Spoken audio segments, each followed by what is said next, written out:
All right, friends. So today I want to chat with you about a keyword research factor that you're going to be tempted to cheat on, but don't, okay? And we're going to talk through what this keyword research factor is, why you absolutely should not cheat on it, and what you should do instead, because I don't want to leave you hanging. All right, so listen in, be prepared to take notes, and I'm excited to share this with y'all. All right, let's get into it.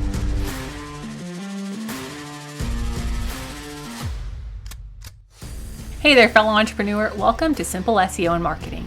Do you want to grow your business with sustainable traffic sources? Have you heard about the power of search engine optimization and you want to take advantage of it to get more traffic, more eyeballs on your business? But when it comes down to it, does SEO feel complicated and hard to implement? Are you tired of wondering what in the heck to do with your website to get more traffic and more leads knocking on your door? What if I could tell you that there was a simple, proven system for using SEO, blogging, and copywriting to get leads from your website, and not just any leads, high converting leads. Hey, I'm Faith Hannon, wife, mama, copywriter, SEO strategist, and barrel racer. And for the last 8 years, I've been figuring out what works and what doesn't work in the world of online marketing to get organic traffic. And now I'm here to share all the things I'm learning in the trenches of SEO, copywriting, and content marketing. How does 300%, 500%, or even 12,000% more traffic in a year sound? What could your business do with that kind of traffic increase? How many more people could you help? So listen in and prepare to take notes. I'm about to drop simple, actionable SEO marketing and copywriting tips, all with a heavy dose of Jesus-loving encouragement. Let's get you more traffic and more leads so you can help more people with your God-given gifts. All right, y'all. So if you are new here, then you probably don't realize that keyword research is absolutely foundational to a solid SEO strategy. Why? Well, I guess even if you're not new here, this is a good reminder. But why is keyword research so foundational? Well, because if you don't do keyword research or you don't do it the right way or both, then what you're essentially doing is you're trying to create content and market to maybe the right people, maybe the wrong people. And if you have the wrong keywords that you're basing your marketing around and you're basing your SEO strategy around, if you have the wrong keywords, it's essentially like putting up a billboard of advertising your content in the wrong city and the wrong part of the city in a different language than the people speak. Like, you're not going to get any growth from that work.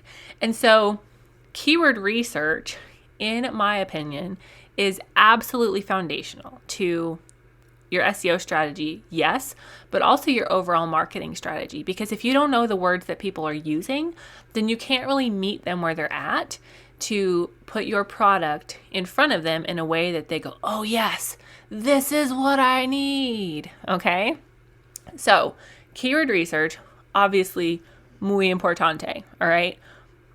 But how to do it is such a fun thing, I think anyway. You might not think it's fun, but if you stick around, if you do what I tell you, it can be fun. But the thing that I find is that when a lot of us are doing keyword research, we get to looking at the numbers.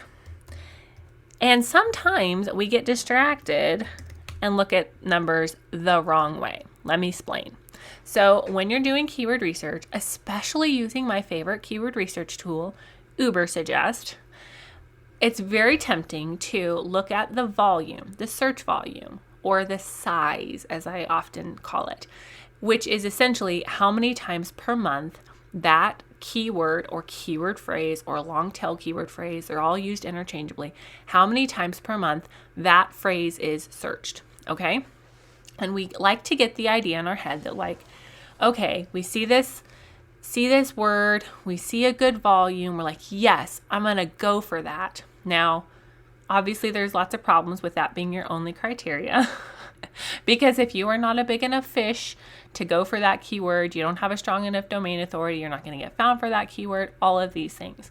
And I teach all of these factors inside of my coaching and framework, Simple SEO Framework group coaching and course.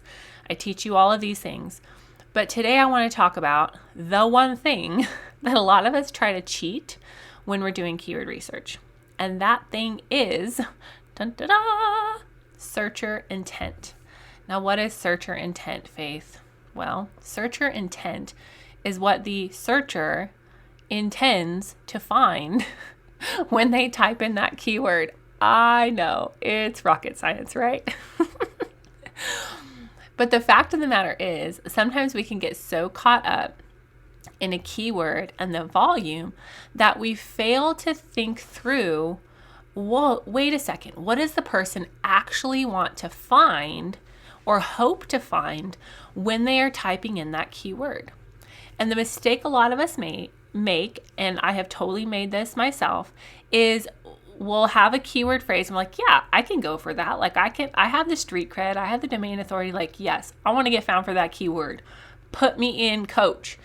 And we create content around that keyword phrase. We optimize for it, blah, blah, blah, blah, blah, blah. But then we have these problems, okay? We have these 3 problems when we ignore searcher intent, all right? Number 1 problem, number 1 issue is you might get clicks, but you're going to have a high bounce rate because what you're creating is not in line with what somebody is searching. So they're going to click over to your site and be like, deuces, bro, that's not what I want to find out. Okay. And the number 2 problem is then they're not going to convert, right? As business owners, most of us have a product that we want to sell, a service that we want to market, something like that we are optimizing our SEO, creating SEO friendly content to market that content, right?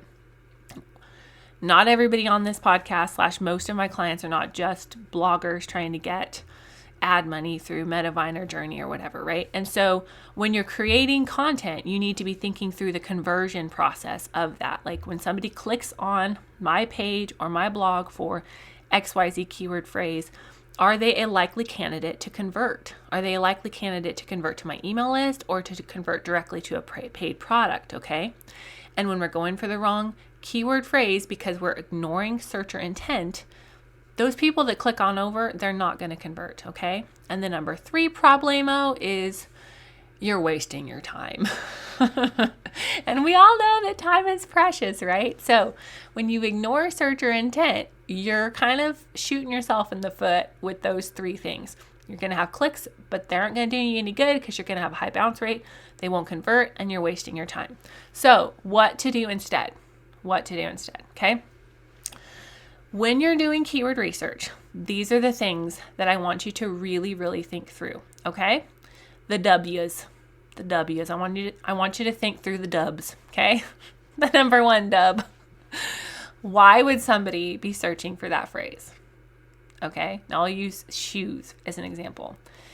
Let's pretend somebody is searching for orthotic shoes, okay? And you create custom orthotic shoes, okay? So let's pretend somebody is just searching for, you want to sell orthotic shoes and you're looking at keyword phrases.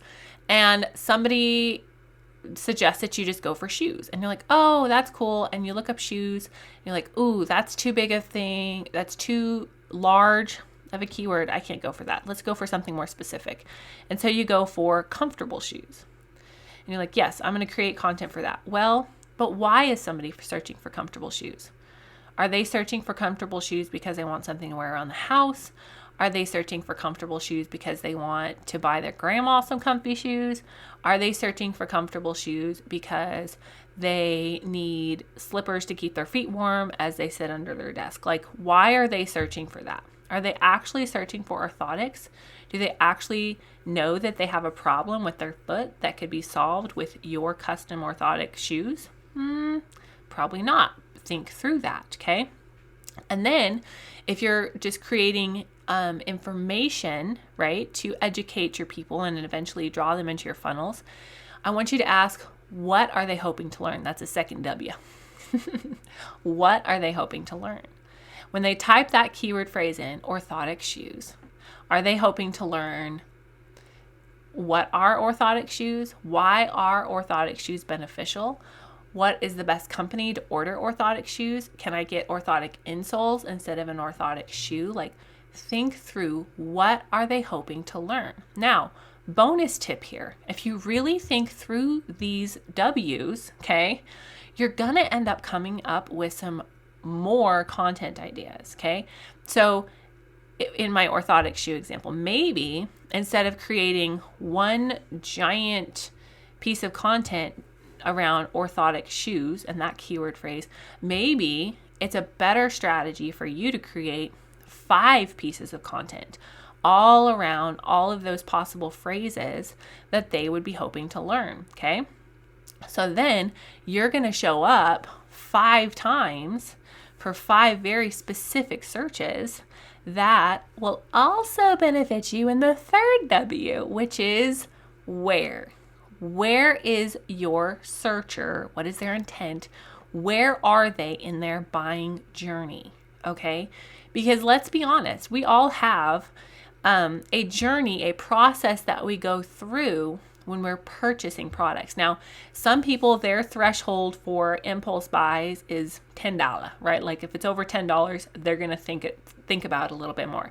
Some people, their threshold for impulse buys is $150 or $250 or $1,000, right? Like everybody has a different threshold there, and your ideal client will fall somewhere, on a spectrum.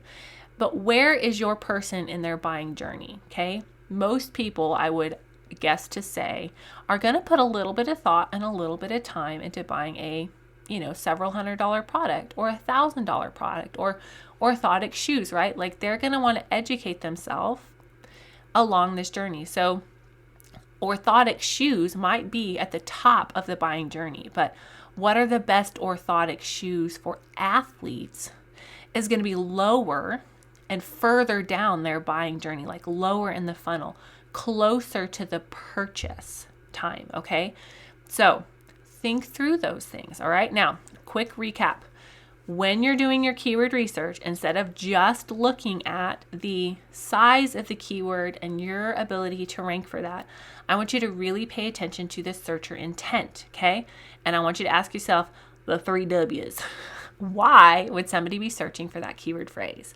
What are they hoping to learn? And where are they in their buying journey? And use those to inform your keyword research and to inform your content strategy. Now, if you are like, yes, Faith, teach me the ways of your people, then hop on into this simple SEO framework course and group coaching program where I lay out all of the things that you need to do keyword research successfully. You learn how to set your website up, the back end of your website up for SEO success in half a day, and then how to maintain your traffic generating machine in 2 hours a week or less so that you can start generating leads consistently. All right, y'all. Thank you so much for being here. I love y'all, and I'm excited to just chat with you each and every week, and I don't take it for granted that y'all choose to spend some time with me each week. So be blessed and go out there and think through the searcher intent of your keyword research this week. All right, bye y'all. Thank you so much for listening in today. Hopefully this episode gave you some really tangible tips for better SEO and marketing to get more leads and more sales from your website. If it did, can I ask you a quick favor? Would you please share this episode with a friend and then just take 10 seconds and go leave a written review on Apple Podcasts.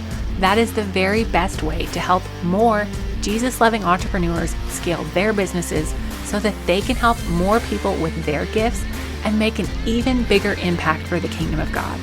And guess what? We now have a Facebook community where we can learn, hang out, and laugh. Go join the Facebook group now. It's linked in the show notes. And all the other things, courses, coaching, and copywriting can be found at my website, faithhannon.com. Until next time, God bless, and I'll talk to you soon.